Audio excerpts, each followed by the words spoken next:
They say betrayal cuts deepest when it comes from the ones you trust most. But what happens when everyone in your home, your wife, your daughters, becomes part of the lie? Not just silent bystanders, but active co-conspirators, sitting across from you at dinner with practiced smiles, pretending everything is fine, while your world is slowly collapsing behind your back. This is the story of Mark, a hard-working husband and father who spent 3 decades building what he thought was an unshakable family.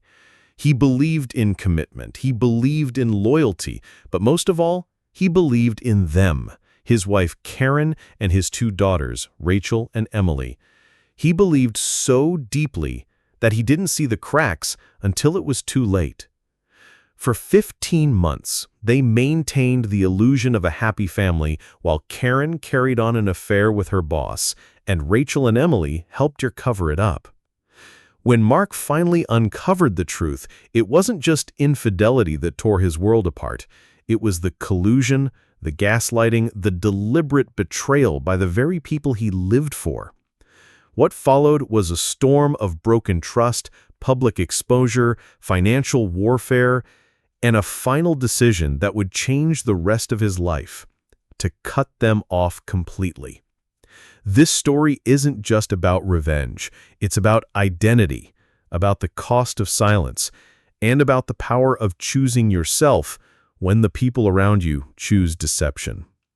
Before we begin, don't forget to hit that subscribe button for John's Stories channel, where we bring you gripping, emotional, and real-life tales like this every single day.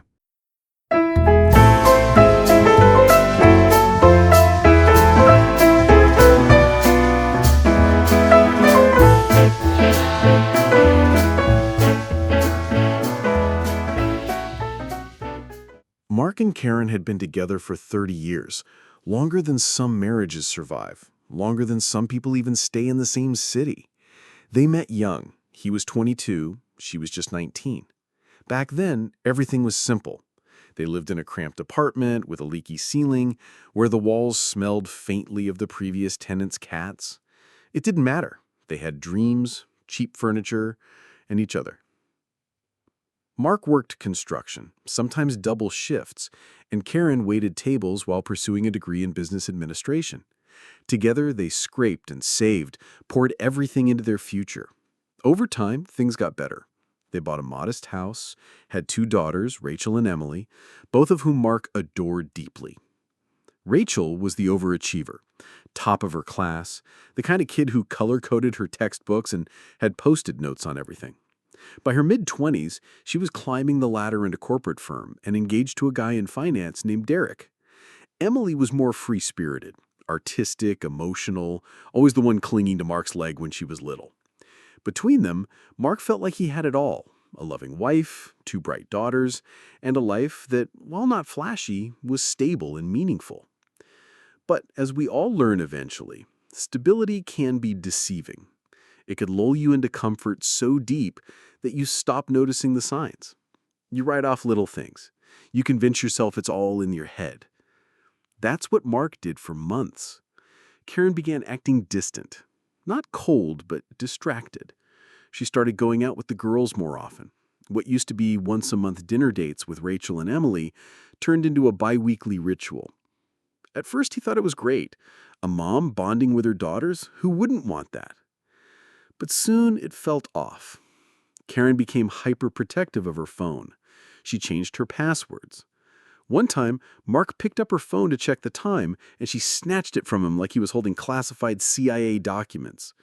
That's when the gut instinct kicked in. That primal, quiet voice inside that says, "Something's wrong." Still, Mark said nothing. He rationalized it. Maybe menopause, maybe stress, maybe she just needed space. Then came the moment that shattered the illusion. Mark had taken an earlier flight home from a canceled work trip. When he walked through the front door, he heard Karen's voice from the kitchen, soft, intimate, like she was talking to someone he didn't expect him to hear. The moment she saw him, she hung up instantly and smiled awkwardly. "Just Rachel," she said. But Rachel never called her during the day. And Karen wasn't one to end calls without saying goodbye. A week later, Mark overheard something else, this time from Emily. He walked into the room just in time to hear her whisper, "Do you think he knows?" Karen froze. Emily spun around and forced the smile. "Just talking about a surprise for your birthday," she chirped. His birthday had passed 3 weeks earlier. The truth was starting to surface, one inconsistency at a time. Then came the email. Subject line, "Your wife is cheating on you." At first, Mark dismissed it as a scam. Who sends that kind of thing seriously? But curiosity won. He clicked.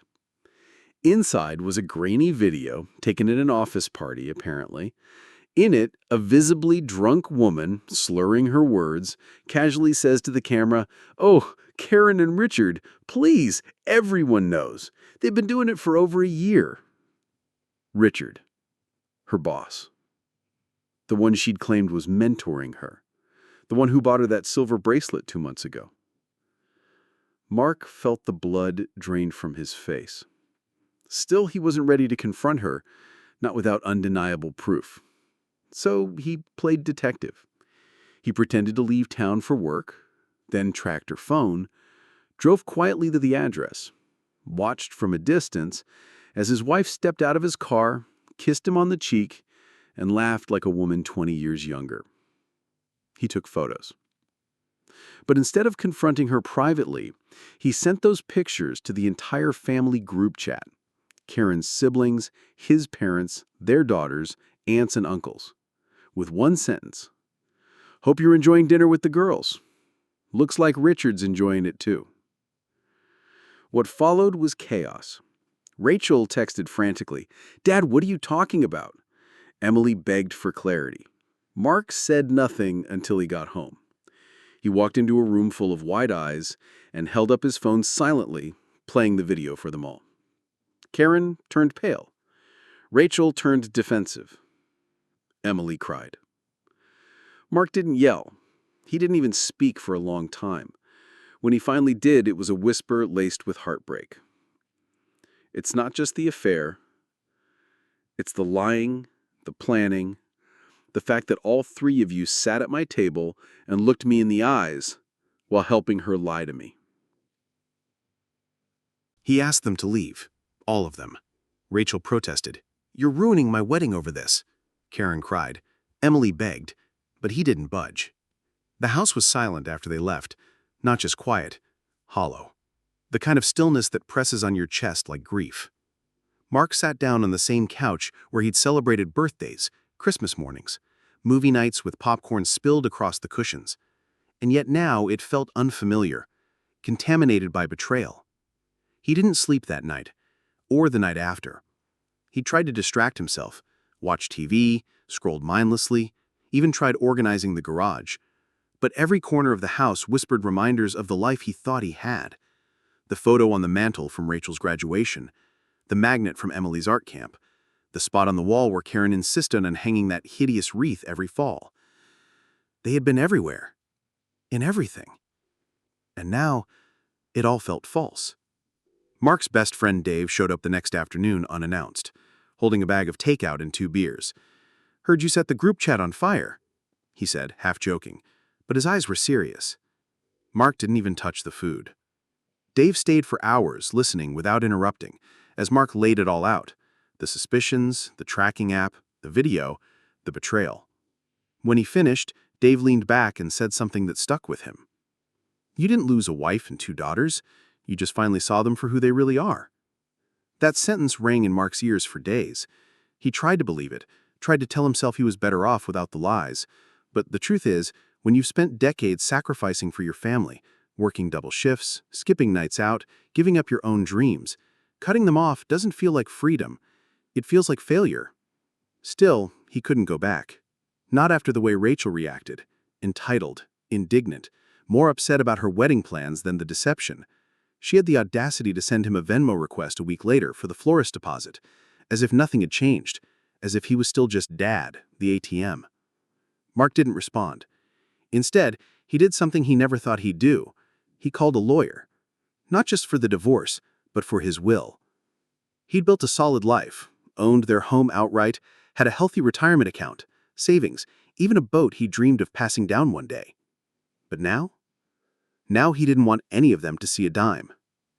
The lawyer listened, reviewed the evidence, the photos, the video, the timeline. He said, "You're in a strong legal position, but you'll want to play this smart. Document everything. Be calm, be professional, but don't bend." Mark nodded. For the first time in weeks, he felt like he had some control. Meanwhile, Karen wasn't taking it any so well. Her texts started out apologetic. "Please, I was going to tell you." Then came the manipulative ones. "You're ruining everything." Eventually she turned nasty, threatening to fight for the house, alimony, half of his pension. She claimed she sacrificed her career for the family, despite having worked full-time for over a decade. Rachel doubled down too. When Mark ignored her calls, she left him a voicemail so polished it could have been a corporate presentation. "Dad, this hostility is damaging everyone. If you're ready to act like an adult and talk this through, let me know." It wasn't just the words, it was the tone, as if he had betrayed Bem. Emily, on the other hand, was a mess. She texted him almost daily, long apologies filled with tearful emojis and half-excuses. She even showed up at his worksite once, pale, disheveled, begging to talk. He agreed to meet her at a coffee shop, neutral ground. She looked like she hadn't slept in days. Mark didn't want to yell, he didn't want to fight, but he did want answers. "Why?" he asked quietly. "Why didn't you tell me?" Emily stared into her latte. "I didn't want to hurt you." "You didn't want to hurt me?" he repeated, stunned. "Emily, you watched me live a lie for over a year. I thought it would stop. I thought Mom would end it. But she didn't, and instead of telling me, you helped her hide it. I didn't know what to do. And honestly, I didn't think you'd listen." That one stung, not because it wasn't fair. Mark had been distant sometimes, buried in work, trying to provide. But even in her apology, she was still shifting blame. "Do you know what I did for this family?" he said, voice low. "I broke my back on construction sites. I gave up nights and weekends. I put you through college. I showed up for everything. If your mom was unhappy, she could have said something, asked for counseling, asked for a divorce. But she didn't." Emily started to cry again. "So what now? Are you cutting me out forever?" Mark didn't answer immediately. The truth is, he didn't know. His heart was still raw. The wound hadn't scabbed over, let alone healed. But what he did know was that forgiveness without accountability is just enabling.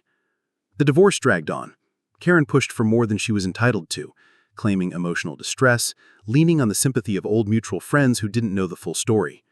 Some of them reached out to Mark, saying he was being too harsh, that he needed to think about reconciliation for the sake of the family.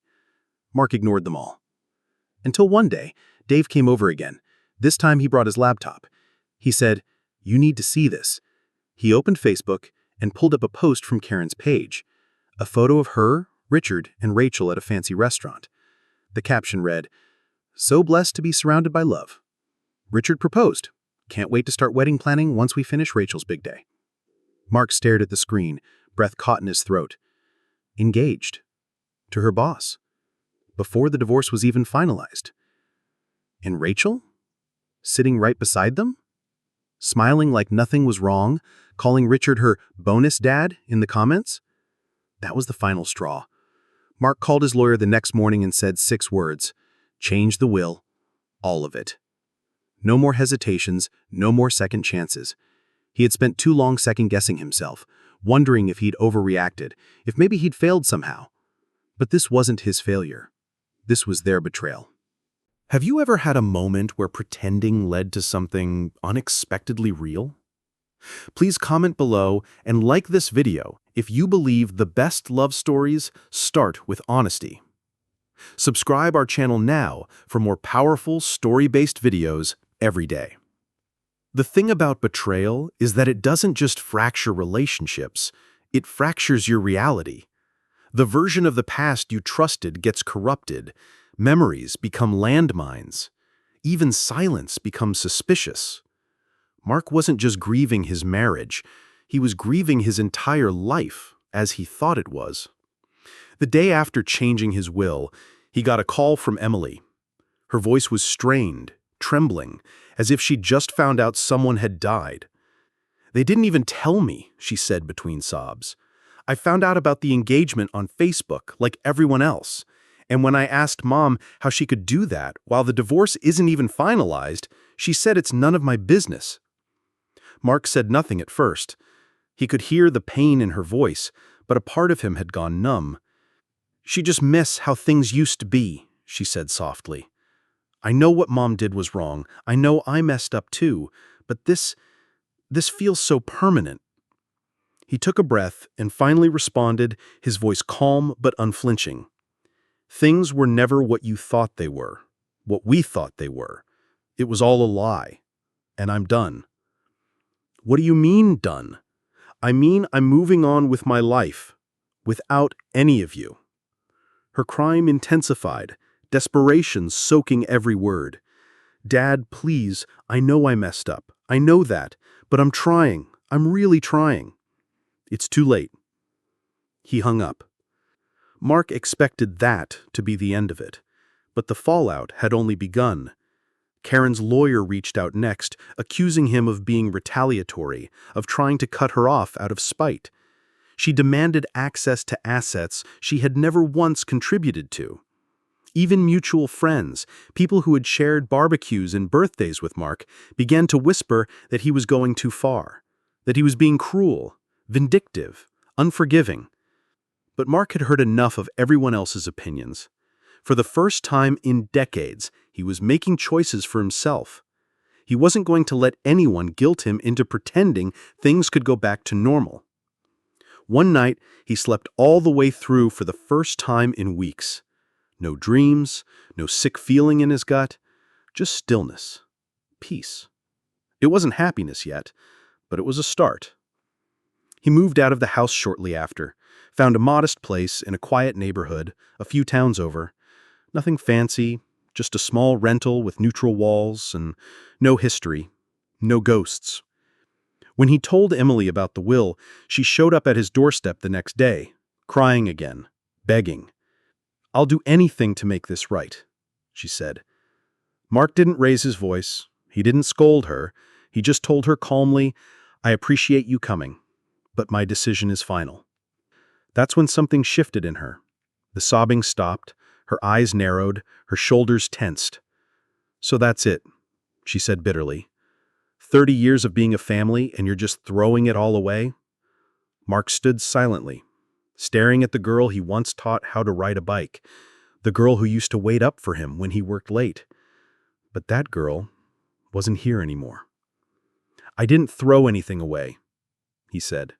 "I just finally stopped pretending that what we had was real." Emily didn't respond. She turned and walked out, slamming the door behind her. It should have shattered him. But strangely, it didn't. He'd read somewhere that removing toxic people from your life doesn't always feel like relief at first. It feels like withdrawal, like pulling out an infected tooth. You're left with pain and a hole in your mouth.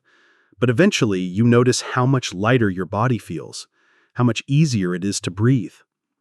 That's exactly how it was. And then came someone new.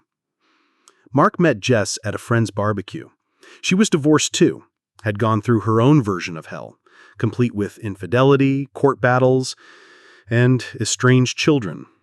There was no lightning bolt, no slow-motion eye contact across a crowded backyard, just a casual conversation over ribs and potato salad that turned into coffee, then lunch, then hiking. She didn't flinch when he told her his story. She didn't call him cold for cutting off his daughters. She just listened. And when he finished, she said something that startled him. "Good. You have every right to protect your peace." Mark hadn't realized how badly he needed to hear that. Not just validation, but permission. Permission to stop carrying the guilt for other people's choices. They took things slow. No talk of labels or ultimatums, just two people trying to rebuild something out of the rubble. For the first time in years, Mark felt seen, understood, not as a paycheck or a punching bag, but as a human being trying to heal. A few weeks later, he got a call from Derek, Rachel's fiancé. "I know this is weird, but can we talk?" Mark agreed, unsure what to expect. They met at a diner halfway between their cities. Derek looked exhausted, dark circles under his eyes, like he hadn't slept in days.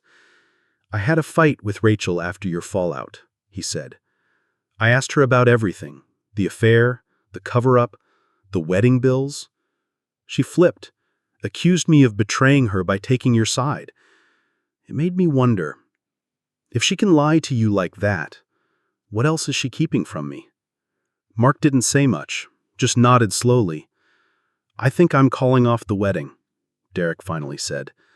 I can't trust her. And you taught me something. About self-respect. About not letting people treat you like you don't matter." Mark walked out of that diner feeling something he hadn't felt in months. Vindicated. It didn't erase the pain, but it proved he wasn't crazy. And maybe, just maybe, he wasn't alone. Time passed slowly at first, the kind of slow where you notice every tick of the clock, every creak of the floorboards, every single time your phone lights up, hoping it's something meaningful, dreading it might be them again. But Mark didn't block them. Not Rachel, not Emily, not even Karen. He wasn't sure why. Maybe part of him was still waiting, not for an apology, but for understanding. For some sign that they truly got it, that they recognized the depth of the betrayal, the rot that had quietly eaten away at their family from the inside. He never got that. Rachel stopped reaching out altogether after Derek broke off the engagement. Her final message had been short and venomous. "You're dead to me. I hope you rot in that lonely little apartment." He didn't respond. What was left to say? Emily was more persistent. She sent texts every few days, nothing dramatic anymore, just short, hesitant messages. "Thinking of you today, Dad. Hope you're okay. Saw your favorite movies playing downtown. Remember when we used to go every July? I love you." Mark read them, but never replied. He didn't know if that made him heartless or just tired. He'd spent a lifetime putting others first. Now, for once, he was learning what it meant to choose himself, to honor his own pain instead of minimizing it for the sake of keeping the peace. The final crack in the illusion came when Dave, loyal, brutally honest Dave, showed up at his door again. This time, not with beer or advice, but with a laptop and a grim look on his face. "You're not going to believe this," he said. Mark braced himself. It was Karen's latest Facebook post, another dinner photo, this time of Karen, Richard, and Rachel again. Smiling, dressed up, glowing. The caption? "So lucky to have found love again. Richard has truly been my rock through all this. We're planning our wedding next summer, after Rachel's big day, of course." It wasn't the wedding that shocked Mark. It wasn't even the public display of happiness. It was the one line buried in the comments. "Can't wait for the girls to have a real father figure at the altar R." That did it. That crossed a line he didn't even know existed. Rachel, who had cut him off, who had helped cover up a 15-month affair, who had lied to his face for over a year, was now publicly embracing the man who destroyed their family, calling him a real father figure, as if he had never existed. He called his lawyer again, finalized the will, removed both daughters from any beneficiary rights, redirected everything, the house sale, the accounts, the personal belongings, to his brother and nieces, people who had stood by him, who had shown loyalty when it mattered most. A few weeks later, he got a knock on the door. Emily, tear-streaked, pale and shaking. "You changed the will," she said, voice barely above a whisper. "I told you I would," Mark replied, calm but steady. She stood on the porch, struggling to find the right words. "I just thought you'd cool down, that you'd forgive me eventually." "That's the thing," he said quietly. "Forgiveness isn't about cooling off. It's about accountability. You never gave me that. Not really." "I know what I did was wrong," she pleaded. "I know I hurt you. But every time we talked, you made excuses, you pointed fingers, you said I worked too much, that I wasn't around, that if I had just noticed, maybe Mom wouldn't have cheated. I didn't mean—" Mark raised a hand. "It doesn't matter what you meant. It matters what you did." Silence settled between them. the kind that makes your chest feel tight. "I'm not angry anymore," Mark said finally. "I'm just done. I hope someday you find peace, but it won't be here." Emily's eyes hardened. Her body stiffened. The desperation drained from her face, replaced by something colder. "So you're really just going to erase us? After everything?" she asked. "I'm not erasing anything," he replied. "I'm choosing to stop being erased by you." She left without another word. And just like that, Mark felt something shift. Not joy, not even closure, but clarity. He went fishing with Jess the following weekend. It was a small thing. They didn't catch much, just a couple of sunfish and some quiet moments on the lake. But for the first time in months, Mark laughed. Really laughed. He looked at her, sun on her shoulders, wind in her hair, and felt the weight lift a little more. "You're healing," she said softly. "I don't know if I'll ever be whole," he replied. "Maybe not. But broken people still deserve peace." She wasn't wrong. Sometimes we confuse healing with restoring things to how they used to be. But the truth is, healing often means letting go of people, of expectations, of the illusion that time alone will fix what truth must unravel. Mark didn't share his story publicly. He didn't make angry posts or burn wedding photos or key anyone's car. He just lived, quietly, authentically, in the open space left behind by people who chose lies over love. He started painting again, something he hadn't done since he was 20, went on long walks, cooked elaborate meals for no one but himself, took Jess to a jazz bar on Friday nights, laughed without guilt. And when people said, "But they're your daughters," or "Family is forever," or "Don't you miss them?" his answer was always the same. Family isn't just blood. It's trust. It's loyalty. And if you betray that, you don't get to demand a place in someone's life. Mark wasn't cruel. He was clear. And sometimes that clarity costs everything. But it also gives you back something far more valuable: yourself. So what can we take from this? What's the real lesson beneath the heartbreak and betrayal? It's this: love doesn't excuse lies, family doesn't justify manipulation, and forgiveness doesn't require reunion. You are allowed to walk away from people who hurt you, even if they share your last name, even if they raised you or you raised them. You're allowed to grieve the version of the past you thought was real and still protect your peace going forward. Healing isn't soft. It's not always warm or poetic. Sometimes healing looks like slamming a door and changing a will. Sometimes it means choosing truth over tradition. And that's okay. Because in the end, what matters isn't who stays in your life, but who shows up for it honestly. And as Mark learned, the hard way, it's better to stand alone in truth than be surrounded by family built on lies. If you found this story powerful, don't forget to subscribe to John's Stories for more real-life tales that move, challenge, and inspire you.